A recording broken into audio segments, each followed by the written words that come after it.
ओम शांति भाई बहनों। आज का हमारा तृतीय अध्याय है पुरुषोत्तम संगम युग, जीव सृष्टि की उत्पत्ति। जीव सृष्टि के निर्माण के बारे में अनेक विचारधाराएं हैं, परंतु इनमें से प्रमुख विचारधारा इंग्लैंड कैम्ब्रिज विश्वविद्यालय के प्राध्यापक चार्ल्स डार्विन की है। उन्होंने अपने विचार एक ग्रंथ के रूप में लिखे हैं जिसका नाम है द ओरिजिनल स्पीशीज़।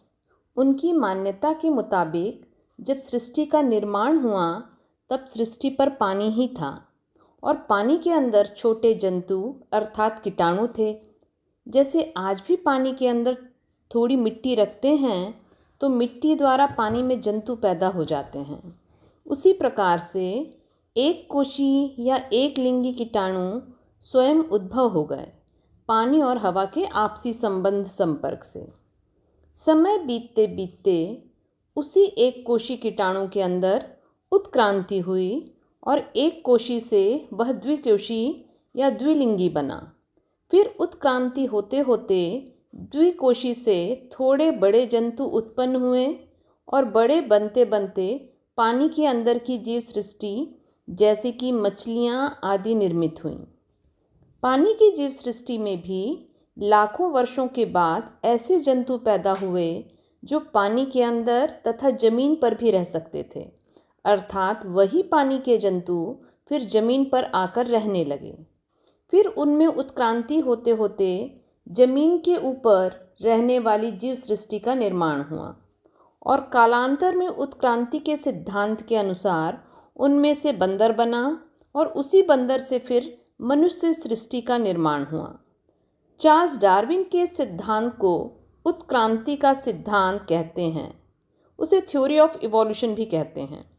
डार्विन ने अपनी पुस्तक की प्रस्तावना में एक बात बहुत स्पष्ट रूप में लिखी है कि उनके द्वारा प्रतिपादित विकासवाद के सिद्धांत में बहुत त्रुटियां हैं। इस कारण यह सिद्धांत नहीं है, सिर्फ मान्यता है। उन्होंने यह भी लिखा है कि भविष्य के वैज्ञानिकों की पीढ़ियां उनके सिद्धांतों की कमियों को पूरा करेंगी। इसी कारण कई अन्य वैज्ञानिकों ने मनुष्य के पूर्वज बंदर नहीं परंतु अन्य कोई पशु रहे होंगे ऐसा सिद्ध किया है। जैसे एक वैज्ञानिक ने सिद्ध किया है कि गोरिल्ला बंदर की तरह भालू भी 2 पांव पर खड़ा रह सकता है और उसका पारिवारिक जीवन मानवीय पारिवारिक जीवन से बहुत मिलता जुलता है। इसलिए मनुष्य का पूर्वज बंदर नहीं बल्कि भालू है। एक वैज्ञानिक प्राध्यापक विल्सन ने बताया है कि चींटियों की समाज व्यवस्था मनुष्य की समाज व्यवस्था से बेहतर है, इसलिए चींटियां मनुष्य की पूर्वज हैं। वैज्ञानिक पिंगल्टन के सिद्धांत के अनुसार उन्हें एक बंदर का दाढ़ जिसे मॉलर टिथ बोलते हैं वह मिला और उसी से उन्होंने अनुमान लगाया कि बंदर ही मनुष्य का पूर्वज है। बाद में ज़्यादा जांच करने के बाद पता चला कि वह दाढ़ बंदर का नहीं बल्कि सूअर का है और इस प्रकार उनके मंतव्य के मुताबिक मनुष्य के पूर्वज सूअर हैं ऐसा सिद्ध हुआ। डार्विन ने भी गोरिल्ला बंदर के अस्थिपंजर देखे। उसमें से एक अस्थिपंजर आज भी सुरक्षित है जिसे मनुष्य और बंदर के बीच की कड़ी माना गया है। उसके साथ उन्हें एक डंडा भी मिला जिसको देखकर यह निश्चित किया गया कि हमारे पूर्वज जब जंगली अवस्था में थे तब उनके हाथ में शिकार करने के लिए यह डंडा रहता था। डंडा तथा वह अस्थिपंजर आज भी जर्मनी के एक संग्रहालय में रखा हुआ है। बाद में आने वाली वैज्ञानिकों ने प्रयोग करके यह सिद्ध किया कि वह अस्थिपंजर गोरिल्ला का नहीं बल्कि गठिया आर्थराइटिस से पीड़ित एक मनुष्य का था, इसलिए वह बंदर और मनुष्य के बीच की कड़ी मिसिंग लिंक नहीं हो सकता और हमारे पूर्वज बंदर नहीं थे। डंडे पर उन्होंने जब प्रयोग किए तो पता चला कि उस पर बारीक नक्काशी की गई है जिसे देखने के लिए सूक्ष्मदर्शी माइक्रोस्कोप की ज़रूरत पड़ती है। इतनी सूक्ष्म और महीन नक्काशी करने वाले को जंगली कैसे कह सकते हैं, यह भी प्रश्न है। डार्विन के विकासवाद को चुनौती देने वाले अनेकानेक मत वैज्ञानिकों ने प्रस्तुत किए, किंतु फिर भी आज भी विद्यालयों तथा महाविद्यालयों में जो पढ़ाया जाता है वह डार्विन का पुराना सिद्धांत ही है, जिसका अर्थ है कि हमें वैज्ञानिकों के सिद्धांतों की अयथार्थता सिद्ध करने की फुर्सत नहीं है और परिणाम स्वरूप नई उभरती हुई युवा पीढ़ी जो विश्वविद्यालय से बाहर निकलते ही जीवन के रंगमंच पर आ रही है, वो तो यही समझती है कि विज्ञान और वैज्ञानिक जो कहते हैं वो ही सत्य है। इस प्रकार विद्यालयों और विश्वविद्यालयों के छात्रों को ये वैज्ञानिक मान्यताएं वैज्ञानिक सत्य के रूप में पढ़ाकर छोटी आयु में ही हम उन्हें नास्तिक बना देते हैं। 1971 में मैंने पीटर्सबर्ग की यूनिवर्सिटी में परमात्मा का दिव्य अवतरण विषय पर प्रवचन किया था। तब वहाँ के प्राध्यापकों ने डार्विन के इस सिद्धांत पर मीमांसा करने के लिए मुझे कहा था। 2 घंटे तक उसी पर चर्चा चली।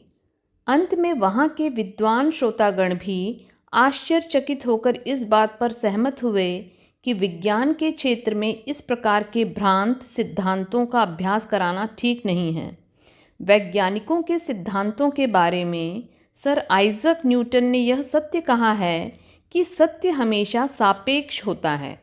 आज के दिन जो सत्य है, कल कोई नई बातें होती हैं तो आज का सत्य कल मान्यता हो जाता है।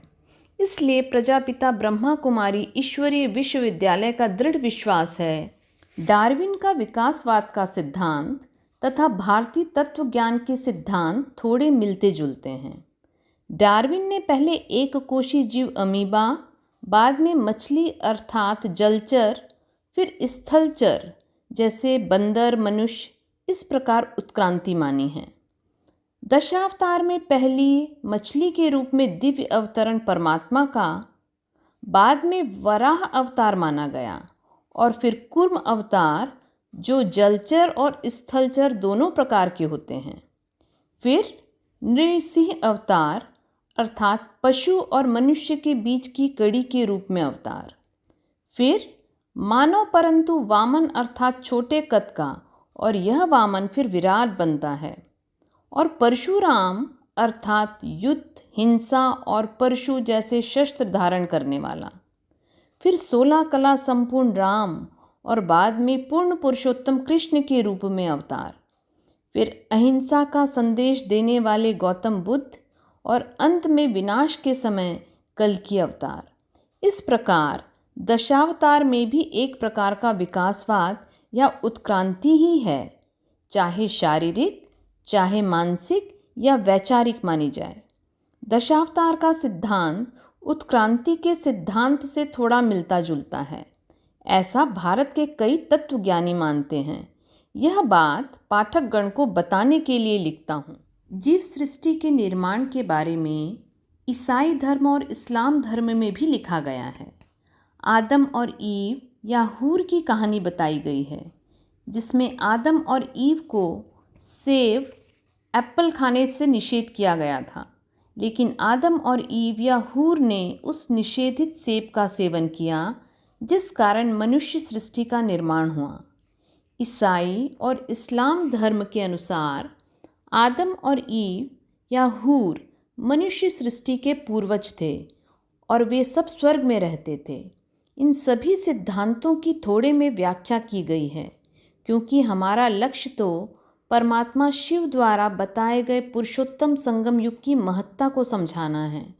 सृष्टि का निर्माण कैसे हुआ, उसका संक्षिप्त विचार ही यहाँ लिखा गया है। इनके बारे में विस्तार से या दोनों पक्ष लेकर सैद्धांतिक चर्चा नहीं कर रहा हूँ। अगले लेख में हिंदू अर्थात आदि सनातन देवी देवता धर्म का सृष्टि के निर्माण के बारे में अर्थात अवतारवाद के बारे में क्या विचार है, उस पर चर्चा करेंगे। ओम शांति।